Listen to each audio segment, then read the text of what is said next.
Ang mag-aaral na si Juan ay tinuturing ng nakararami bilang isang mag-aaral na walang pangarap at patutunguhan sa buhay.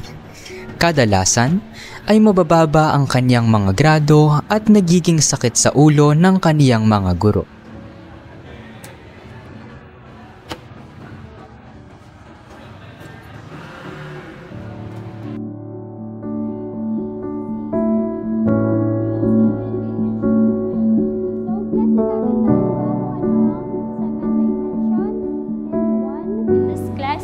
Yes po?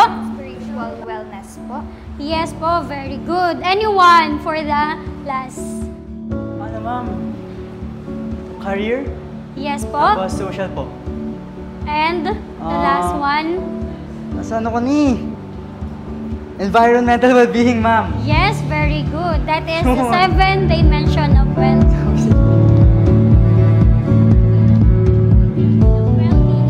that up to now is nagagamit natin in our daily life. So, sa bawat araw, mahalaga na may natututunan tayo sa ating aralin. So, class dismissed. Goodbye and see you on next week, class. Goodbye, Ma'am Luz.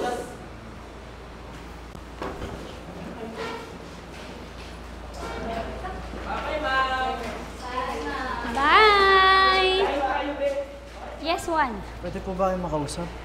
Oh, anong yung problema? Gusto ko lang po talaga sana magpasalamat sa inyo dahil kayo nagbigay ng tiwala sa akin na kayang-kaya ko magbago. Naku, Juan. Ikaw ang gumawa sa sarili mo niyan. Pero ma'am, hindi. Ako'y gabay lamang. Hindi po ma'am. Dahil hindi po talaga dahil sa inyo. Baka tuluyan na ako sumuko. Lagi mong tandaan, nandito lang ako para sa inyo. Kaya huwag kang susuko sa iyong pangarap. Ituloy mo lang yan. Maraming salamat ma'am. Maraming salamat po.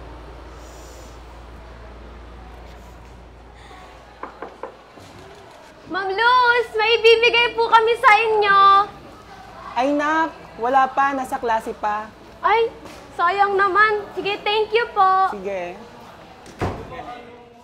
Ako ba makahanap si Ma'am Luz?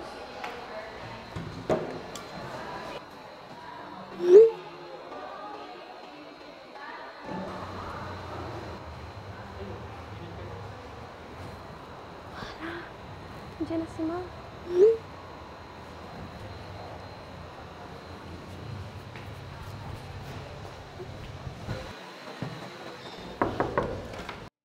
Ma'am Luz, may bibigay po kami sa inyo.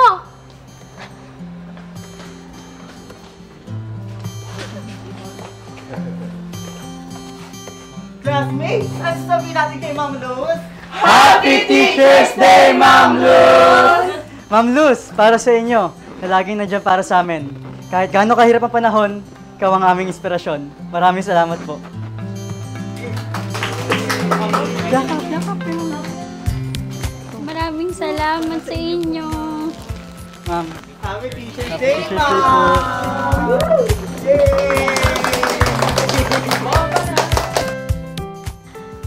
Maraming salamat. Kayo ang dahilan bakit ako nagpapatuloy sa pagtuturo. Salamat sa inyong mga anak.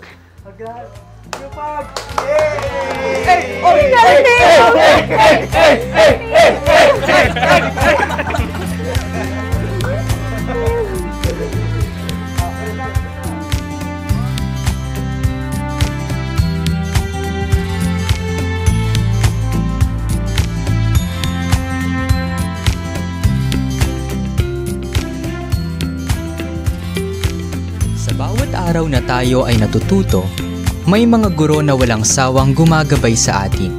Sa kanilang mga kamay, nabubuo ang ating mga pangarap. Sa buwang ito ng mga guro, magpasalamat tayo sa kanilang walang sawang pagmamahal at sakripisyo. Salamat mga guro.